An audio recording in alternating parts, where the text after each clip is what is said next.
बोधिसत्व ज्ञान के प्रतीक डॉक्टर भीमराव अंबेडकर साहब के चरणों में सच्ची श्रद्धा के सुमन समर्पित करते हुए आप सभी लोगों को नमो बुद्धाय जय भीम करती हूँ। साथियों, मैं पूजा जायसवाल भारतीय संविधान सुरक्षा परिषद संगठन की तरफ से आप सभी लोगों से आज बहुत सारे इंपॉर्टेंट विषय पे चर्चा होगी कि हम किस प्रकार ये जाने कि सम्यक अंबेडकरवादी कौन है, सच में अंबेडकर साहब को मानने वाला कौन है, अंबेडकर साहब का वास्तव में अनुयायी कौन है। क्योंकि साथियों, बहुत समय से ये देखा जा रहा है, करीब 4-5 सालों से ये कुछ ज्यादा ही देखने को मिल रहा है कि अंबेडकर साहब मानो एक प्रोडक्ट हो चुके हैं, जो जितना अच्छे से बेच रहा है वो ज्यादा प्रॉफिट पा रहा है। यही कारण है कि अंबेडकर साहब को मानने वाले बहुत कम हैं, लेकिन उनको अंबेडकर साहब को जानने वाले भी बहुत कम हैं, लेकिन उनको उनके नाम को लेकर के, उनके फोटो को दिखा करके उनको बेचने वाले बहुत से हैं। इसी कारण से एक विषमतावादी भी अंबेडकर साहब के फोटो को दिखा करके, ऑफिसों में फोटो लगवाने के ऑर्डर दे करके और इस तरह की बहुत सारी चीजें करके, बल्कि उनकी जयंतियां भी मना करके हमारे उन अंबेडकर साहब के सच्चे अनुयायियों के बीच में उनके दिल में एक घर करके आज शासन सत्ता में आ गया। लेकिन वास्तव में क्या वो अंबेडकर साहब का अनुयायी है, ये समझने का विषय है। और इससे भी इंपॉर्टेंट बात कि जो विषमतावादी हैं उन्हें संविधान की जरूरत ही नहीं थी, क्योंकि वो तो हर तरीके से सरवाइव कर रहे थे। संविधान की जरूरत हम जैसे SC, ST, OBC कमजोर वर्ग के लोगों के लिए था। लेकिन फिर भी हम सभी लोग अगर अंबेडकर साहब का कोई फोटो दिखाता है या फिर उनका नाम लेता है, जय भीम बोलता है, तो हम उसी में भावुक हो जाते हैं कि वास्तव में हो सकता है ये अंबेडकर साहब को मानने वाला हो। लेकिन साथियों, यही हमारी भूल हो जाती है और हमारी भूल ही दूसरे को सफल बनाती है। जो भी समतावादी संविधान का पालन ही नहीं करता है, संविधान की उसको जरूरत ही नहीं थी, संविधान को चाहता ही नहीं था, उन सभी लोगों को हम चाहे उनके यहां रहे या उनको अपने यहां रखें, दोनों बराबर है। आज अंबेडकर का नाम लेकर के हमारे ही SC, OBC के लोग सत्ता में हैं, तो क्या वो वास्तव में अंबेडकरवादी हैं? यदि वो अंबेडकरवादी होते तो हम सभी देश की जनता के लिए सोचते, लेकिन नहीं साथियों, वो अपनी रोटी सेकने के लिए पड़े हुए हैं। तो आज हम बात करेंगे सम्यक अंबेडकरवादी की पहचान कैसे होती है, ये जानने के लिए। क्योंकि अंबेडकर साहब को मानने वाले बहुत सारे, कुछ सच्चे भी हैं जो अंबेडकर साहब को मानते हैं, पर कुछ कच्चे भी हैं जो मानते तो है लेकिन करते नहीं। उनके बीच का जो फर्क है उसे समझने के लिए आज हम जानकारी करेंगे डॉक्टर DN बौद्ध जी से, जो कि भारतीय संविधान सुरक्षा परिषद संगठन के पूर्व राष्ट्रीय अध्यक्ष भी रह चुके हैं। तो साथियों, उम्मीद करती हूं कि आप सभी लोग इसको सुनेंगे, समझेंगे। लेकिन साथियों, आप सभी लोगों से एक अनुरोध भी है हाथ जोड़ करके कि आप कुछ सब्जेक्ट को, कुछ बातों को, कुछ पॉइंट को सुन करके आप हट ना जाइए, बल्कि शुरू से लेके अंत तक जब तक आप सुनेंगे तब आपको यह समझ आएगी कि कोई भी व्यक्ति अगर कोई बात कह रहा है तो वो वास्तव में कहना क्या चाह रहा है, उसके बातों में वास्तव में सच्चाई है या फिर गुमराह कर रहा है। वो समझने के लिए, वो तर्क करने के लिए सबसे पहले आपको शुरू से अंत तक पूरी अच्छे से बात को समझना पड़ेगा। आप समझेंगे, विचार करेंगे, मंथन करेंगे, तभी आप उस पर तर्क कर सकेंगे कि वास्तव में सम्यक अंबेडकरवादी है कौन, या फिर अंबेडकर का नाम लेकर के उन्हें बेचने वाला कोई है। तो इसके बीच का फर्क समझने के लिए हम डॉक्टर साहब को बुला रहे हैं। सर, डॉक्टर DN बौद्ध जी, आप आइए और इन सभी विषयों पे आप हमारे जो भी साथी जुड़े हुए हैं उन्हें विस्तार में जानकारी दें। नमो बुद्धाय जय भीम। साथियों जय भीम, नमो बुद्धाय। सर्वप्रथम करुणा के सागर तथागत भगवान बुद्ध की चरणों में सच्ची श्रद्धा का सुमन अर्पित करते हुए बोधिसत्व डॉक्टर भीमराव अंबेडकर साहब को नमन करते हुए आप सभी भाइयों को क्रांतिकारी जय भीम, जय भारतीय संविधान। साथियों, अभी आपके सामने पूजा जी जो भी वाणी कही है वह सत्य है। सत्य यह दिख रहा है, सत्य दिख रहा है। और सत्य इसलिए दिख रहा है क्योंकि हम लोग या हमारे देश में जो लोग भी हैं वह कहीं न कहीं अपनों के ही साथ धोखा कर रहे हैं। या धोखा क्यों कर रहे हैं यह जानना जरूरी है कि सम्यक अम्बेडकरवादी कौन है। अम्बेडकरवादी तो वह सभी हैं, पर सम्यक अम्बेडकरवादी कौन है यह जानना जरूरी है। इसके बारे में कुछ सब्जेक्ट विषय है, कुछ पॉइंट्स है जो हमने बहुत ही रिसर्च करके बहुत बड़े बड़े विद्वानों से, महापुरुषों से और ज्ञानी समझदार लोगों से चर्चा करने के बाद आप लोगों के सामने यह वक्तव्य रख रहे हैं। इस वक्तव्य को बखूबी सुनिएगा, समझिएगा। आप सभी लोगों से एक निवेदन भी है कि आप हो सके तो इसे लिखिए जरूर, क्योंकि जब तक आप लिखेंगे नहीं, जब तक आपकी लेखनी में नहीं रहेगा, जब तक आपकी पढ़ाने में नहीं रहेगा कोई चीज, तब तक वह आगे कंटिन्यू नहीं रह सकता। इसलिए साथियों, अंबेडकर साहब की वाणी को समझने के लिए, जीवन में सफल बनने के लिए इस पॉइंट को, इन बिंदुओं को आपको समझना होगा। एक कैडर के रूप में, प्रशिक्षण के रूप में जानना जरूरी है। यदि कोई भी गलती हो, कोई भी समझ या कोई भी कंट्रोवर्सी आपको नजर आए तो आप कमेंट बॉक्स में बता सकते हैं, फिर उस पर हम आपको डिटेल और भी चीजें बता सकते हैं। इसके लिए आपको पॉइंट दिए गए हैं। साथियों, सम्यक अम्बेडकरवादी की पहचान आप कैसे पहचानेंगे कि व्यक्ति सम्यक अम्बेडकरवादी। साथियों, जितने लोगों ने अभी तक कहा वी एजुकेट, साथियों ये तर्क से हमें ज्ञात हुआ कि वी एजुकेट का नारा देने वाले ज्योतिबा राव फूले, शिक्षा के जनक महामानव ज्योतिबा राव फूले जी ने सर्वप्रथम शिक्षा का बिगुल भारत में बजाया था, खासकर हमारे देश के बहुजनों के लिए। आधुनिक समय में ऐसा नहीं है, शिक्षा पहले भी आ चुकी थी, लेकिन आधुनिक समय के परिवेश में, आज की सिचुएशन में, 200 वर्षों के इतिहास में सर्वप्रथम हमें शिक्षा के जनक ज्योतिबा राव फूले और प्रथम शिक्षिका सावित्रीबाई फूले ने ये वी एजुकेट यानी शिक्षित बनो, साथियों शिक्षित बनो। अंबेडकर साहब ने उसको बहुत ही सही तरीके से, मॉडिफाई तरीके से हमारे सामने ऐसे पॉइंट रखा, अगर जो व्यक्ति इस तरह की वाणी रखता है वही सम्यक अम्बेडकरवादी है। जैसे be educate to educate the people, sir पहली पॉइंट है कि शिक्षित बनो, औरों को भी बनाओ, ताकि कोई भी अशिक्षित न रह जाए। हम किसी भी तरह इन करने शिक्षा लें, और शिक्षा लेने के बाद जो व्यक्ति गरीब है, किसी तरह नहीं पढ़ पाता है, किन्हीं कारण नहीं पढ़ पाता है, तो हम जो हमारा दायित्व है, जो हमें मिला, प्रतिनिधित्व मिला है, तो हमारा दायित्व है कि हम पहले पढ़ें, औरों को भी पढ़ाएं। We educate to educate the people. जो व्यक्ति इस तरह की भावना रखता है वही असली अम्बेडकरवादी है। जो व्यक्ति सिर्फ अपने पढ़ता है, वी एजुकेट, आज 70 साल हो गया, जितने भी सर्विस में लोग आए वह गुमराह किए। सिर्फ उन्होंने कहा वी एजुकेट यानी खुद ही पढ़ो। क्यों बोला? इसके साथ बहुत बड़ा धोखा हुआ कि तुम नौकरी में आ गए हो, तुम अपने बच्चों को पढ़ाओ। अगर तुमने we to educate the people, गरीब के बच्चों को पढ़ा दिया, तो वो बच्चा, उसका कंपटीटर मेरे बच्चों के साथ हो जाएगा, इसलिए सिर्फ वी एजुकेट रहो। यही वजह है कि हमारे पतन का कारण हुआ।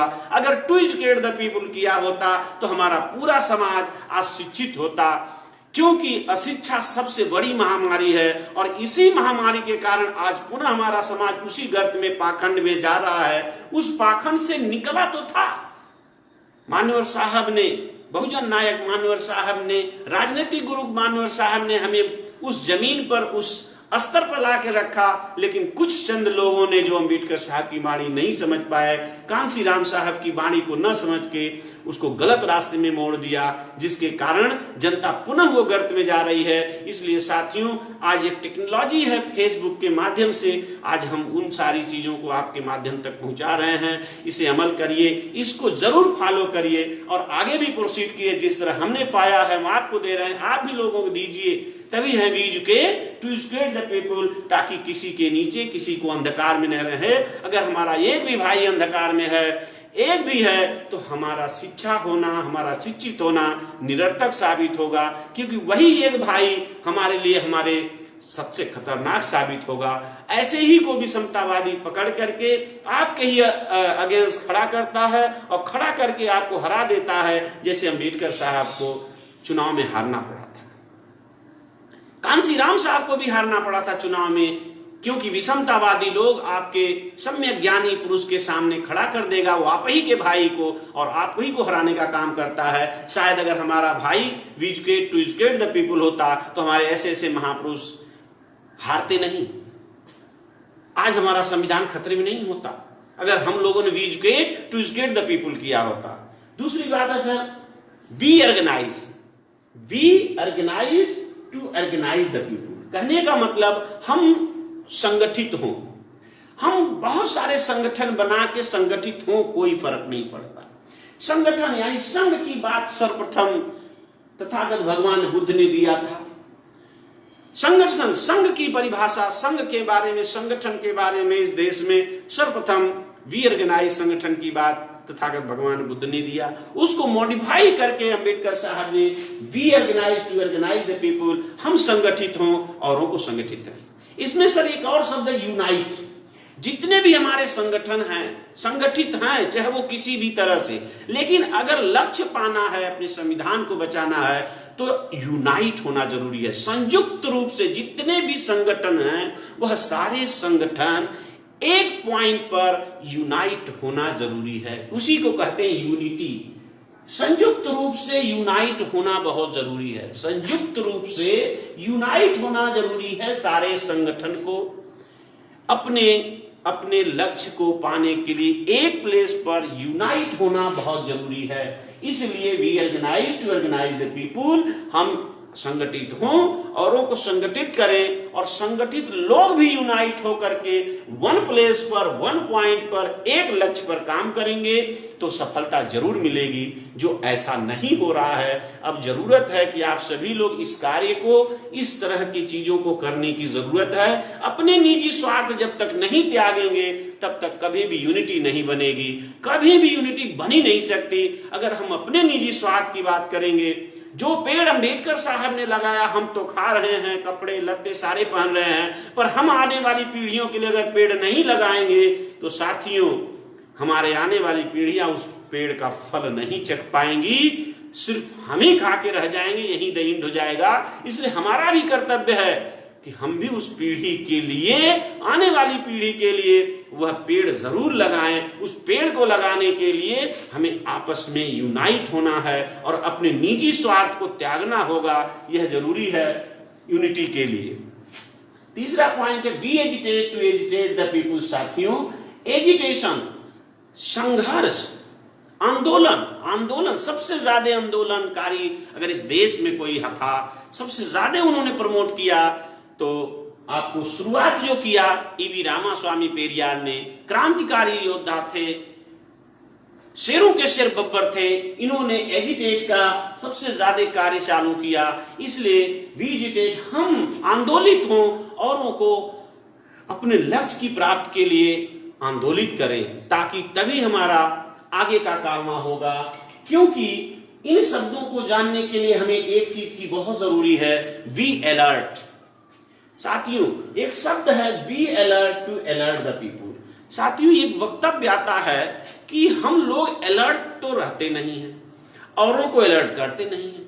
अगर हम अलर्ट होते और हमारा भाई अलर्ट होता तो दुश्मन हमारे पीछे या हमारी चीजों को हड़प नहीं सकता। हमें अलर्ट रहना है, अपने अधिकार के प्रति अलर्ट रहना है, हमें अपने समाज के प्रति अलर्ट रहना है, अपने सारे अधिकार के प्रति अलर्ट रहना है। किसी तरह की कोई भी अगर जो आपके दुर्व्यवहार हो तो तुरंत उस पर आप अपना एजिटेट होकर संघर्ष को आगे कार्य करके उसको तुरंत रोकिए। उसके लिए किसी की आशा मत करिए, किसी की आशा न करिए। कोई आएगा अंबेडकर बन करके, कोई कांसीराम बन के आएगा तो आपका कल्याण करेगा, इस भ्रम में मत रहिएगा। आपको स्वयं अंबेडकर, स्वयं कांसीराम बनना होगा, स्वयं बुद्ध बन करके उस कार्यक्रम को आगे बढ़ाना होगा, स्वयं पेरियार बन करके, ज्योतिबा फूले बन करके आपको स्वयं काम करना होगा। साथियों, इसीलिए आगे है, एक सबसे बड़ी बात है कि इस देश के विकास विनाश की ओर जा रहा है हमारा देश, हमारे समाज। सबसे बड़ी कम्युनिकेशन की कमी है। साथियों, कम्युनिकेशन बहुत जरूरी है। जब तक व्यक्ति अपना निजी स्वार्थ नहीं छोड़ेगा, ईर्ष्या, द्वेष, क्रोध, अहंकार नहीं छोड़ेगा अपना, तब तक वह कम्युनिकेशन नहीं कर सकता है। सबसे ज्यादा हमारे लोगों में जो सच्चे अम्बेडकरवादी होंगे उनमें कम्युनिकेशन गैप नहीं होगा। जो सच्चे अम्बेडकरवादी होंगे अगर कोई भी सूचना पाते हैं तो वह अपने जितने भी भारत में लोग हैं उनको तुरंत कम्युनिकेट करता है। सच्चा अम्बेडकरवादी के लिए अच्छा कम्युनिकेटर होना चाहिए, ताकि कोई भी सूचना हो, संचार का माध्यम अच्छा होना चाहिए, जिसमें संचार का माध्यम होगा, जिसके अंदर ईर्ष्या, द्वेष, लोभ, मोह नहीं होगा, वह तुरंत अपनी सूचना अपने दूसरे भाई को देगा, दूसरा भाई दूसरे को देगा, ताकि एक समय में पूरे देश में कम्युनिकेट हो जाए। इसलिए जिस समाज में कम्युनिकेशन अच्छा होता है वही समाज कम्युनिकेशन के माध्यम से अपनी सारे राइट और रूल्स को बचा सकता है। इसलिए साथियों, be communicate to communicate the people. आप खुद संचारित होइए। किसी भी संचार, किसी भी न्यूज, किसी भी सूचना, किसी भी ज्ञान, किसी भी ज्ञान को अगर प्राप्त करते हैं तो अपने उन भाइयों तक दीजिए ताकि वह उसका लाभ ले सके, अलर्ट रह सके। हमेशा अलर्ट रहने के लिए आपको कम्युनिकेशन का होना जरूरी है। जो कम्युनिकेशन नहीं बनाता है वो अम्बेडकरवादी नहीं हो सकता, कदापि नहीं हो सकता। जो कम्युनिकेशन नहीं बनाता है वह अम्बेडकरवादी नहीं है। कम्युनिकेशन गैप वही लोग नहीं बनाते हैं जो सिर्फ अपने को आगे बढ़ना चाहते हैं। तो साथियों, जो अपने को बढ़ाएगा वह कभी नहीं बढ़ पाएगा। जो अपनों को बढ़ाएगा वही सरवाइव करेगा, वही कम्युनिकेट करके आगे हर ज्ञान विज्ञान को बढ़ाएगा। इसलिए साथियों, कम्युनिकेशन गैप नहीं होना चाहिए। चाहे वो विज्ञान का कम्युनिकेशन हो, चाहे समाज का कम्युनिकेशन हो, चाहे धर्म का कम्युनिकेशन हो, चाहे राजनीति का हो, चाहे लोकतांत्रिक व्यवस्था का हो, चाहे ज्ञान विज्ञान का हो, एवरीबॉडी, किसी भी तरह मेडिकल का हो, किसी भी ज्ञान विज्ञान को कम्युनिकेट जरूर करिए। हम आपसे यही आशा करते हैं कि सच्चे अम्बेडकरवादी बनना है तो कम्युनिकेशन जरूर रखना है। कम्युनिकेशन एक ऐसा माध्यम है जिससे आप अपनी बात, किसी की बात जान लेंगे और अपनी बात बता देंगे, जिससे आप उसमें मंथन करके बीच का रास्ता निकालेंगे। इसलिए साथियों, जिसका समाज विकसित है, जो आगे बढ़ता है, उसका समाज, उनके कम्युनिकेशन बहुत ही स्ट्रांग होता है। इसलिए साथियों, कम्युनिकेशन का बहुत बड़ा महत्व है। इसलिए आपको ये ध्यान देना है कि अम्बेडकरवादी बनना है तो कम्युनिकेशन होना चाहिए, एक दूसरे का संचार होना चाहिए, सूचना होनी चाहिए, एक दूसरे के बीच में कम्युनिकेशन गैप नहीं होना चाहिए। साथियों, आगे है 5वां पॉइंट, बी पोलराइज।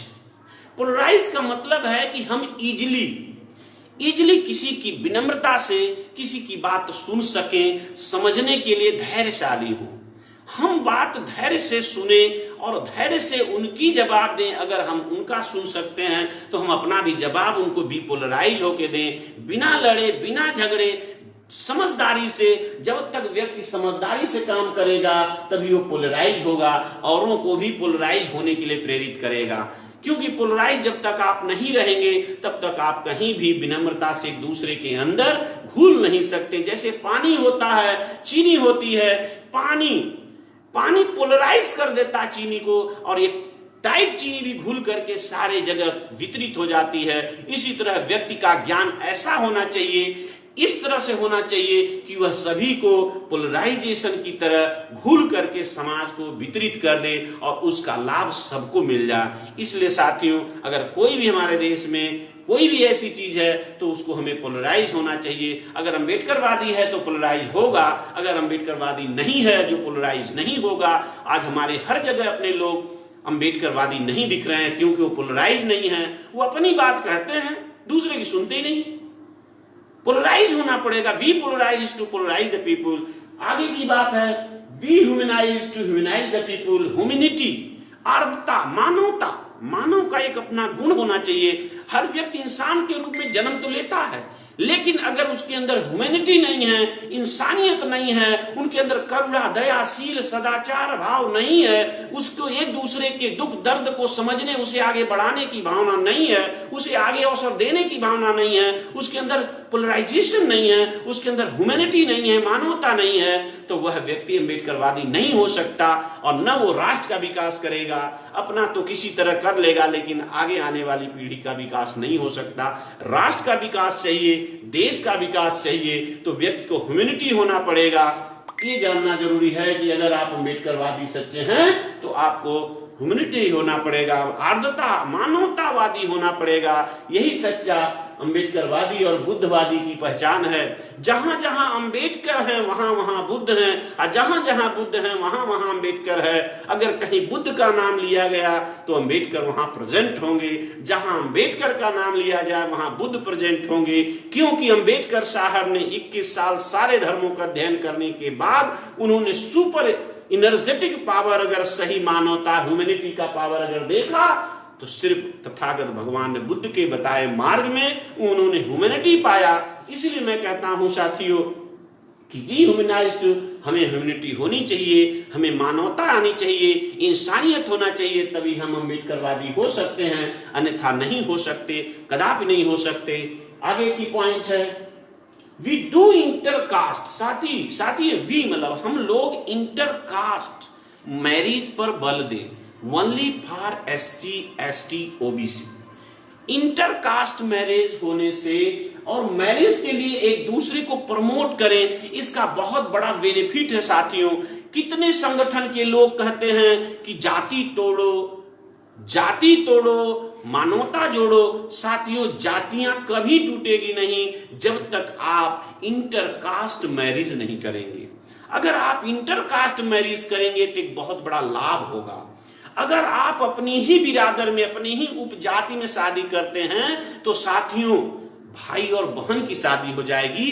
क्योंकि SC में अगर कोई एक बिरादर है तो वह बिरादर उस बिरादर का भाई और बहन होता है। इसलिए साथियों आपने देखा होगा कभी कभी अकल नहीं है तो नकल भी देख लेनी चाहिए। अगर देखिए मनुवादी लोग क्या करते हैं, तिवारी है तो तिवारी में शादी नहीं करता है, वो कहता तिवारी मेरा भाई है, तिवारी की वो बिटिया मेरी बहन है, बेटी है, तो मैं कैसे शादी कर लूं। तो उनकी 50 जातियां होने के बाद भी वह एक हैं। आपकी जातियां बनी रहेगी, फिर भी अगर आप यादव, चमार, पासी, धोबी, धानुक अगर इस तरह से करेंगे शादियां इंटरकास्ट, तो आपकी जाति रह करके भी किसी लायक नहीं रहेगी। तब आप यूनिटी का सही माने समझेंगे, तभी आप कम्युनिकेशन का माने समझेंगे। उनके लोग कम्युनिकेट इसी कारण है कि तिवारी चतुर्वेदी में, पांडे द्विवेदी में, ये वजह है कि वह सरवाइव करते हैं, उनकी यूनिटी डिस्टर्ब नहीं होती है। क्योंकि यही है असुर, सम्यक सुर, ससुर बन जाते हैं। इसलिए वो असुर नहीं माने नहीं सुर माने विचार। जब दो लोगों की शादी हो जाती है तो जब विचार मिलते हैं तभी एक होते हैं। इसीलिए वह लोग असुर नहीं कहलाते हैं। और हम अपनी अपनी इस बिरादर में शादी करते हैं तो एक विचार न मिलने के कारण असुर बने हुए हैं, अमाने नहीं सुर माने विचार। ये असली परिभाषा है असुर की साथियों। इसलिए सबसे ज्यादा हमें इस बात पर ध्यान देना होगा। और इस तरह इंटरकास्ट मैरिज करने से मेंडल साइंटिस्ट ने हाइब्रिडाइजेशन, एक हाइब्रिड का काम होता है जिसे हम लोग कहते हैं संकरण। जब भी हाइब्रिड होता है तो नई जनरेशन का विकास होता है, बुद्धि का विकास होता है, उनके सारे कलर, ब्रिलियंट, टैलेंट, सारे एक एक्टिविटीज, अच्छे गुणों का विकास होता है। इसीलिए साथियों हम लोगों का विकास पूर्ण रूप से नहीं हो पा रहा है। 25% तो हो रहा है, 75% डाउनवर्ड में चला जा रहा है। 75% हो, 25% डाउनवर्ड में हो तो कोई दिक्कत नहीं होगी, सर्वाइवल फिटेस्ट आप होंगे। आज सर्वाइवल फिटेस्ट न होने का कारण अम्बेडकर साहब को न समझना, क्योंकि अम्बेडकर साहब को जो उस दिन जो समझ लिया वो अपने आप सर्वाइव करने लगेगा। उन्होंने अपनी विद्वता को पूरे, क्योंकि विश्व में पहले ही एक ऐसे भारत के व्यक्तित्व के हैं कि डॉक्टर ऑफ साइंटिस्ट की उन्होंने डिग्री किया है, उन्होंने पंचविध ज्ञानी होने का सबसे बड़ा प्रमाण दिए हैं। इस बात को समझना होगा साथियों। इसलिए उन्होंने सबसे ज्यादा इंटरकास्ट को, मैरिज को प्रमोट किया, इंटरवर्ड शादी को नहीं, फॉरवर्ड एंड बैकवर्ड को उन्होंने प्रमोट नहीं किया, न संविधान में उसका कोई जगह है। इसलिए साथियों अक्सर सरकार की तरफ से प्रमोशन मिलता, प्रमोट किया जाता है, इंटरकास्ट मैरिज को प्रोत्साहन राशि दी जाती है, क्योंकि देश एक राष्ट्र एक जो है कि संगठित होकर के कार्य करता है। तो अम्बेडकरवादी बनने के लिए ये चीजों को समझना होगा साथियों। 8वां point, we take opportunity to give the opportunity of the people. साथियों जब आप योग्य बनिए, कर्म करिए, मेहनत से कर्म करके जब डॉक्टर, इंजीनियर, वकील, नेता, मंत्री जो भी आप बनते हैं तो सर आपसे निवेदन है कि आप दूसरे, एक बार आप अवसर पाए, अपॉर्चुनिटी, अवसर लीजिए, पाइए, टू टेक, टू गिव, दूसरों को भी अवसर दीजिए। साथियों, आज हमारे जितने भी नेता हैं, मंत्री हैं, विधायक हैं, इनका डबल पावर है, इनको प्रतिनिधित्व मिला है। अगर एक बार सीएम और पीएम या सांसद विधायक बन गए तो वह दोबारा उनको नहीं बनना चाहिए। दूसरे भाई को इक्वलिटी के लिए अवसर देना चाहिए। अगर वही व्यक्ति SC ST OBC का बार बार बन रहा है तो अम्बेडकरवादी नहीं है, वो संविधान का विरोधी है, क्योंकि वह दूसरे भाई को अवसर नहीं दे रहा है। क्योंकि अब यह प्रतिनिधित्व उसको मिला है तो दूसरे को अवसर मिलेगा तो इक्वलिटी जल्दी आएगी, अन्यथा वह इक्वलिटी कदापि नहीं आएगी। अगर हम अम्बेडकरवादी के सिद्धांत पर और तथागत भगवान बुद्ध और संवैधानिक विचारों पर नहीं चलेंगे तो कभी नहीं आएगी। अगर लाना है तो हमें इस बात को समझना होगा कि हम अपॉर्चुनिटी पाएं, अवसर पाएं। संविधान भी कहता है अवसर की समानता, और दूसरे के अवसर दें। अगर जब आप अवसर देने लगेंगे तो साथियों दिल्ली दूर नहीं होगी, आपका कारवा आगे बढ़ेगा, आप सफलतम पॉइंट पर पहुंचेंगे, आपका राष्ट्र निर्माण होगा, आपकी राष्ट्र की धरोहर बनेगी, सरकारी सिस्टम मजबूत होगा। और जब सरकारी सिस्टम मजबूत होगा तो साथियों आपका सबसे अच्छा गवर्नमेंट सिस्टम मजबूत होगा, तो आपकी संविधान पर सुरक्षित रहेगा। इसलिए साथियों इन बातों को समझना होगा। सर आगे हमें नवा point, be equalise to promote the equalise.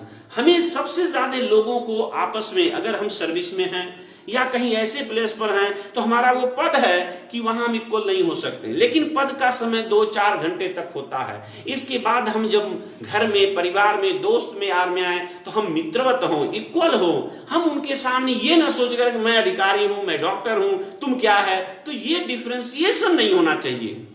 मानो के समान ह्यूमैनिटी के साथ हम इक्वल रहें, हम बराबर खाएं पिए उठे बैठे, उनको भी बताएं।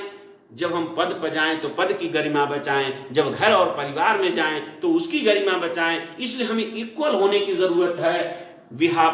बिहाइंड द पोजीशन पावर, जब भी हम पद पर हैं वहां अलग कार्य है राष्ट्र के लिए। जब हम परिवार में जाएं, मित्र में जाएं, समाज में जाएं तो इक्वल हों और लोगों को इक्वल होने के लिए प्रमोट करें। साथियों be socialise to promote the socialise, ये सारी बातें अम्बेडकरवादी का एक सबसे बड़ा पॉइंट है।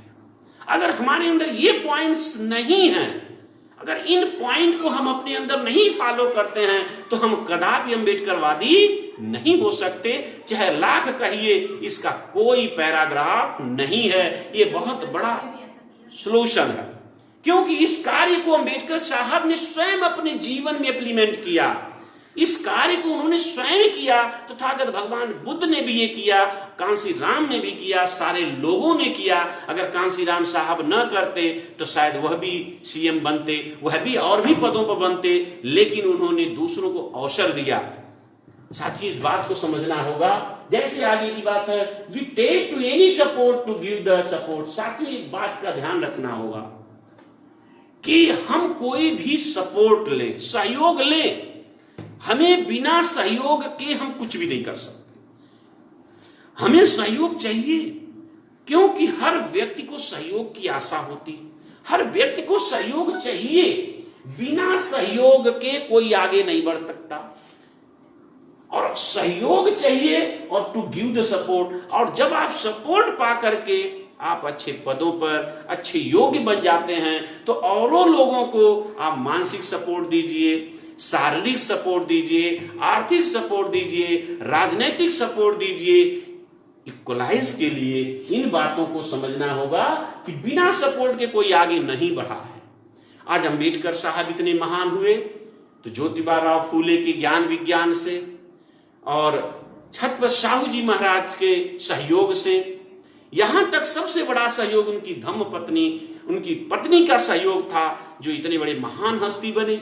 आज की पत्नियां सहयोग नहीं कर रही हैं, इसलिए हम आगे नहीं बढ़ पा रहे हैं। हमारी 50% आबादी, हमारे 50% महिलाएं आज भी उन्हीं में फंसी हैं जहां से हमारा समाज, हमारे अम्बेडकर साहब निकालने का प्रयास किए, अपने सारी चीजें न्योछावर किया, फिर भी ये समाज नहीं समझ रहा है।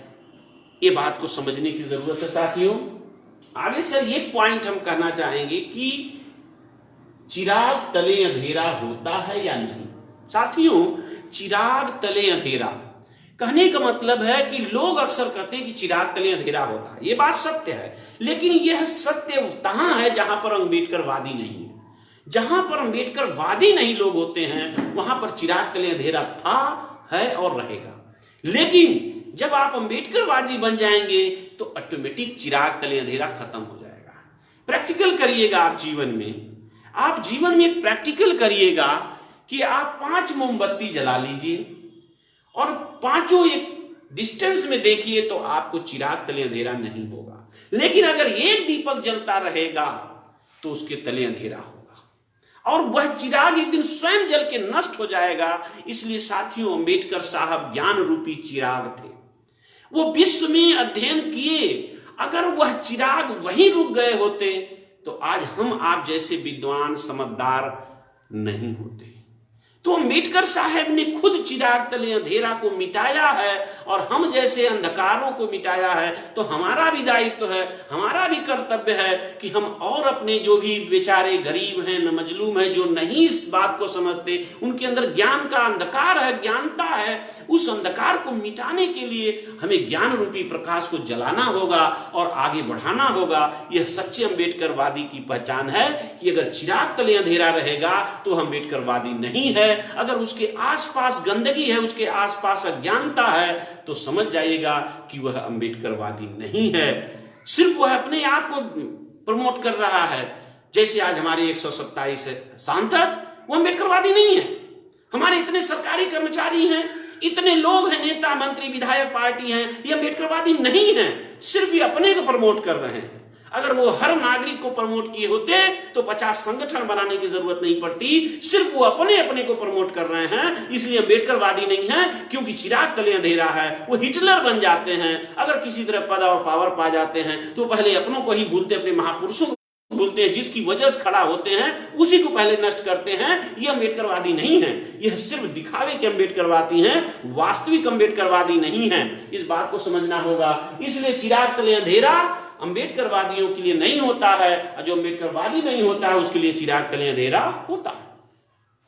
दूसरी बात, कुआं प्यासे के पास जाता है या प्यासा कुएं के पास। साथियों, एक कहावत है कि कुआं प्यासे के पास जाता है या प्यासा कुएं के पास जाता है। साथियों, यह बात सत्य है कि प्यासा कुएं के पास जाता है, लेकिन ये जो नहीं ज्ञानी है, नहीं समझदार हैं, वो अम्बेडकरवादी नहीं है, वो जाएंगे। लेकिन जो अम्बेडकरवादी होते हैं तो वह ज्ञान रूपी कुआं, इज्जत रूपी पानी जब उनके अंदर होता है तो पहले लोगों को बताने जाते हैं। ये ज्ञान रूपी कुआं होकर के अम्बेडकर साहब इतना सब कुछ ले आकर के हम जैसे प्यासों को पहले बताए। तो सोचिए कि कुआं पहले प्यासे के पास आया और फिर प्यासा कुएं के पास गया। तो जब हमें प्यास लगी, एहसास हुआ, तो हम ज्ञान रूपी कुएं अम्बेडकर साहब के पास पहुंचे। इसलिए साथियों, जो लोग ये कहते हैं कि कुआं प्यासे के पास जाता है, तो साथियों ये असली अम्बेडकरवादी है। क्योंकि हम ज्ञानियों को पहले उन प्यासों के पास जाना पड़ेगा जो ज्ञानी नहीं है, समझदार नहीं है, जरूरतमंद तो हैं लेकिन उनको पता नहीं है। तो हमें पता है तो हमें उन के पास जाना पड़ेगा। असली अम्बेडकरवादी बनने के लिए हमें ज्ञान रूपी कुआं बन के उस प्यासे के पास जाएंगे। तब प्यासे को एहसास होगा कि फलाने जगह हमारा ज्ञान रूपी कुआं है, वहां प्यास हमारी बुझ सकती है। इसलिए साथियों, ये पॉइंट आपको समझना होगा कि असली अम्बेडकरवादी बनना है तो प्यासा को हमें कुआं बन के जाना होगा, उसकी प्यास बुझानी होगी। तो इस बात को समझिए साथियों। कहना है कि सम्यक शिक्षा।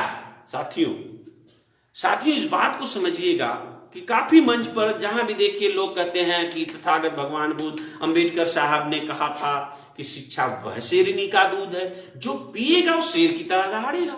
साथियों, आज हमारे लोग लाखों नहीं करोड़ों की संख्या में शिक्षा रूपी शेरनी का वह दूध पी चुके हैं। तो क्या दहाड़ रहे हैं? नहीं, मिनमिना रहे हैं, बकरी की तरह मिनमिना रहे हैं। तरह तरह की उनके अंदर बुद्धि और विवेक शेर की तरह नहीं है। अगर उनके अंदर सम्यक शिक्षा होती, साथियों ये चीज जोड़ना जरूरी है, समझना जरूरी है कि जब तक सम्यक शिक्षा नहीं रहेगी तब तक व्यक्ति किसी भी स्थिति में वह शेर की तरह नहीं दहाड़ सकता। जिस दिन उसके अंदर सम्यक शिक्षा हो जाएगी तब वह शेर की तरह दहाड़ेगा।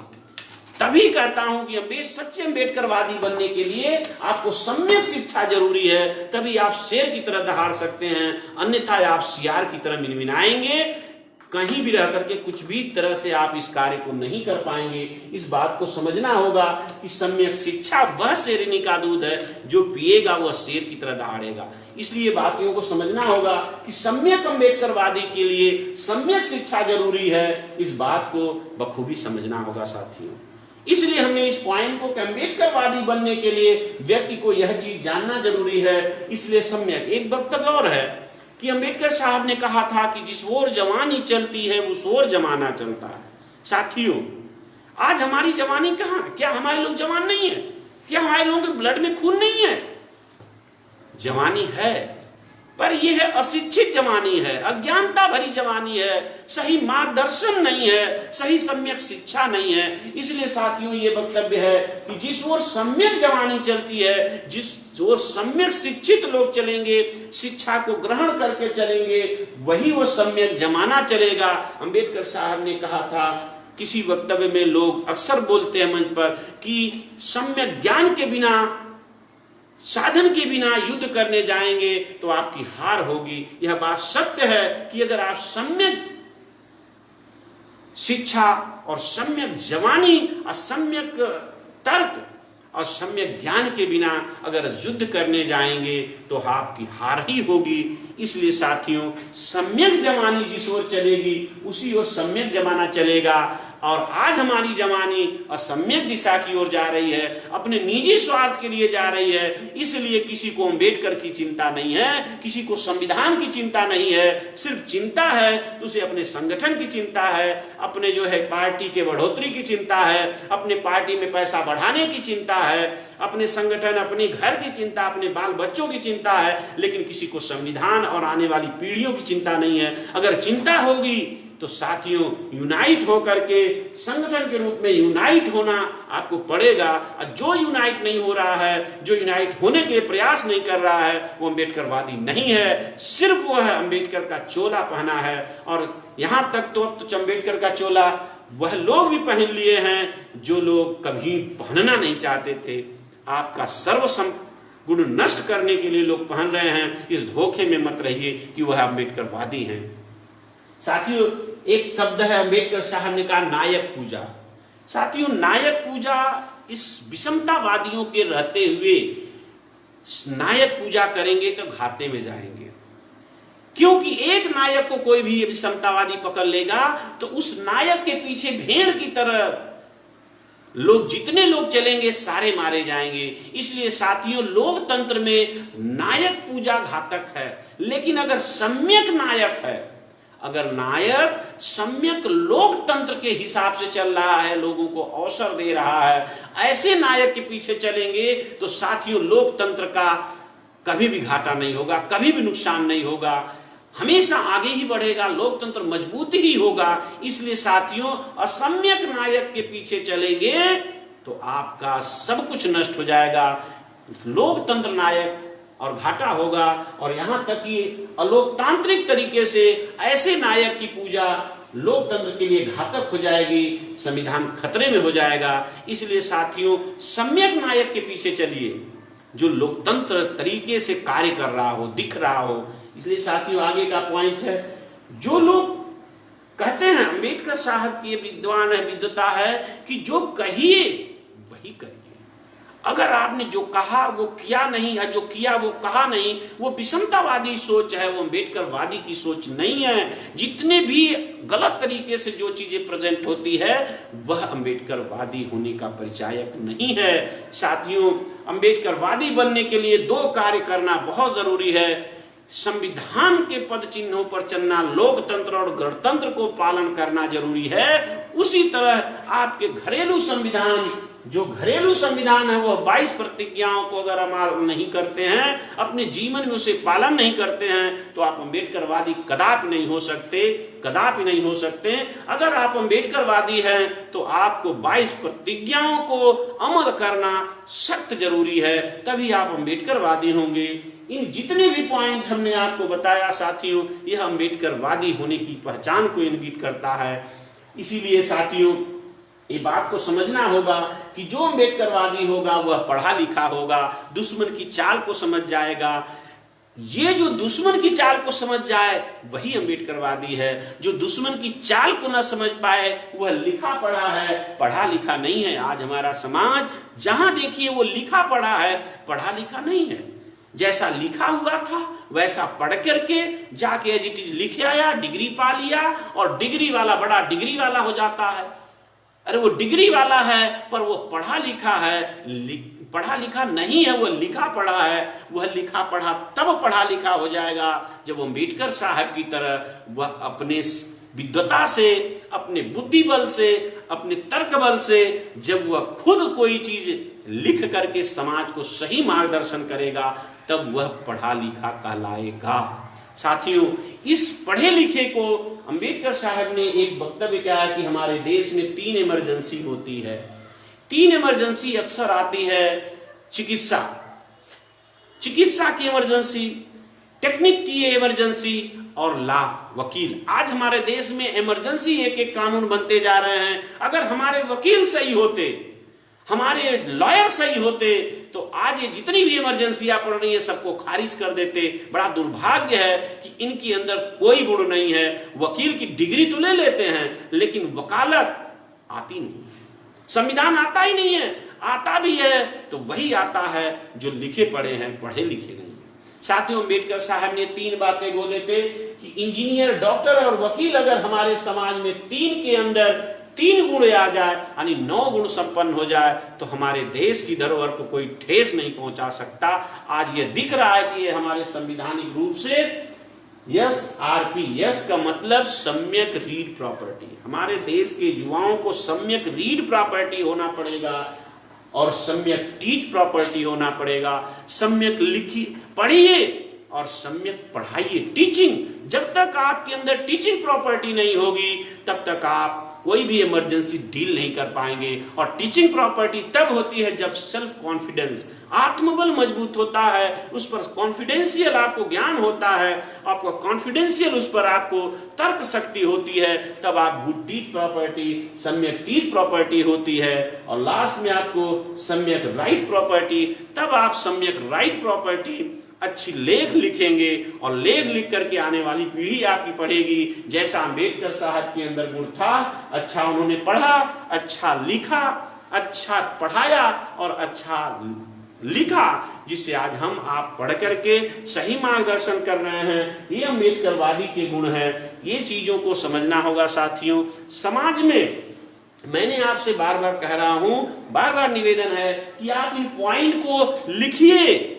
जरूर लिखिए, क्योंकि साथियों हमारे समाज की जो बुद्धि है यह अपनी अपनी बिरादर में शादी करने के कारण मंद बुद्धि की उत्पत्ति होती है। 25% तर्क बुद्धि, शक्ति अच्छी होती है, लेकिन 75% ब्लंट बुद्धि होती है। इस बात को समझना होगा। ये मैं आपको कह नहीं रहा हूं। रियलिटी बुद्धि, बुद्धि के 3 प्रकार होते हैं: कंबल बुद्धि, होल बुद्धि, कास्ट बुद्धि और टेल बुद्धि यानी सर्वाइवल बुद्धि। ये 3 तरह की बुद्धि होती है। जैसे ढेर सारी बातें तो सुन लेंगे और ढेर सारे कंबल की तरह, जैसे मिट्टी ढेर सारा कंबल बटोर लेता है और 2 बार हिला दीजिए तो वह कंबल सारी मिट्टी झाड़ देता है। उसी तरह मैक्सिमम हमारे समाज के लोग बातें तो सुन लेते हैं लेकिन वह स्थिर दिमाग में नहीं रख पाते। शब्दाभाव भाव के कारण, पात्रता न होने के कारण, ग्रैप्स न होने के कारण, किसी तरह के उनके धारण शक्ति न होने के कारण वह क्या होता है कि वह सारी सुनी हुई बातें इधर सुनते उधर उड़ा देते हैं। इसलिए साथियों, अगर लिखे रहेंगे तो उसको बार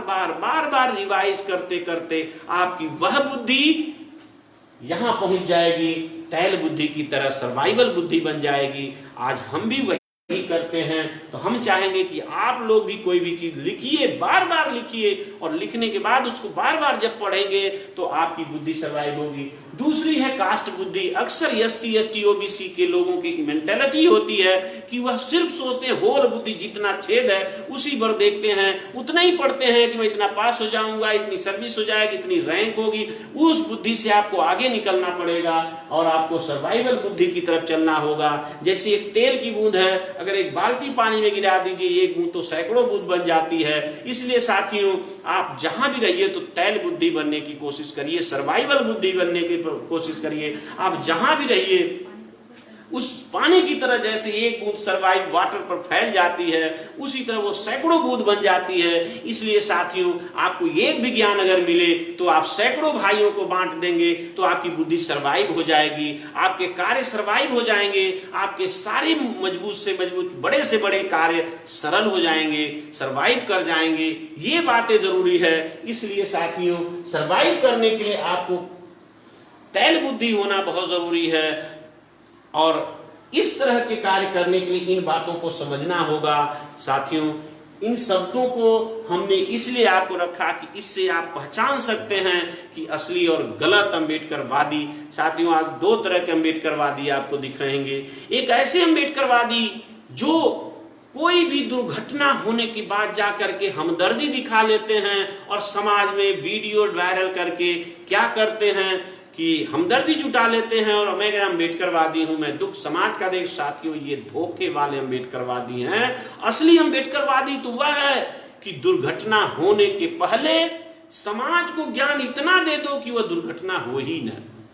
समाज को इतना ज्ञान दे दो, इतना सारे कम्युनिकेट कर दो कि दुश्मन से अलर्ट हो जाए, ताकि इस तरह की घटना न हो पाए और न होने के कारण आप बच जाएंगे। तो ये असली अम्बेडकरवादी जो होता है वह समय के पहले अलर्ट होता है, सारी चीजों पर अलर्ट होकर के रहता है। और जो घटना घटने के बाद अलर्ट होता है वह अम्बेडकरवादी नहीं है, वह दिखावा है, फ्रेब है, यह धोखा है। इस धोखे से लोग राजनीतिक कैरियर सीखते हैं। लेकिन साथियों, राइट टू वोट के तहत असली राजनीति अभी देश में नहीं हुई है। असली राजनीति में सिर्फ व्यक्ति को समाज के लिए कार्य करना होता है, समाज के त्याग के लिए होता है, अपने लिए कोई कार्य नहीं किया जाता है। असली राजनीति वही होती है, क्योंकि आप समाज को इक्वल बनाने के लिए प्रतिनिधित्व मिला है। इसलिए साथियों, इन बातों का जानना जरूरी है, इन चीजों को समझना जरूरी है, इन पॉइंट को समझना जरूरी है। बहुत सारे पॉइंट को इस तरह से मिनिमाइज करके आपके सामने रखा गया है। यह बहुत सूक्ष्म अध्ययन है, डीके की जरूरत है, जीके की जरूरत नहीं है। यह साथियों, आप लोगों से अनुरोध है कि अधिक से अधिक शेयर करिए और सही रूप से अम्बेडकरवादी बनने का प्रयास करिए। और अगर की कोई भी बात अगर न समझ में आए तो कमेंट बॉक्स में लिखिए और प्रयास करिए कि हम मैक्सिमम अम्बेडकरवादी बन करके राष्ट्र के निर्माण में भागीदारी लें। और घबराइए नहीं, जितना भी बड़ा ब्रेकर होता है साथियों, उस ब्रेकर में अगर आप तेजी से जाएंगे तो उस ब्रेकर से आपको बहुत बड़ा घाटा होगा। लेकिन अगर आप धीरे धीरे जाएंगे तो बड़े से बड़े ब्रेकर को आप आसानी से निकल जाएंगे। इसलिए अम्बेडकरवादी बन जाएंगे। अगर यह चीज आपने अडॉप्ट कर लिया तो विषमतावादियों का कितनी भी बड़ा पहाड़ जैसा ब्रेकर आप निगल जाएंगे। यह आपके लिए बहुत बड़ा सॉल्यूशन है। इस तरह से सॉल्यूशन आपको मिलता रहेगा। यही एक सॉल्यूशन है जिससे आप सर्वाइव होकर के अम्बेडकरवादी बन करके देश और राष्ट्र के निर्माण करेंगे और निर्माण में भागीदार होंगे। इसलिए देश के युवाओं, अपने आप को परखिए कि मैं कहां हूं, किस स्थान पर हूं। साथियों, मैं किसी को न गिराने की बात कर रहा हूं, मैं सिर्फ यह अध्ययन किया हूं, इस बात पर अमल करता हूं, प्रयास करता हूं कि आप लोगों को अपने बताए हुए अपने ज्ञान जो अर्जित किया हूं और लोगों को बताने का कोशिश कर रहा हूं। और यह एक माध्यम है, इस माध्यम से आप सभी लोगों को बताना चाहता हूं और इस पर अमल करिए। इन्हीं शब्दों के साथ साथियों, ये चीजों को समझना होगा और इन चीजों को समझ करके हमें भविष्य में आगे कार्य को संपन्न करना होगा। और इन्हीं शब्दों के साथ आप सभी लोगों को नमो बुद्धाय, जय भीम, जय भारतीय संविधान। साथियों, नमो बुद्धाय।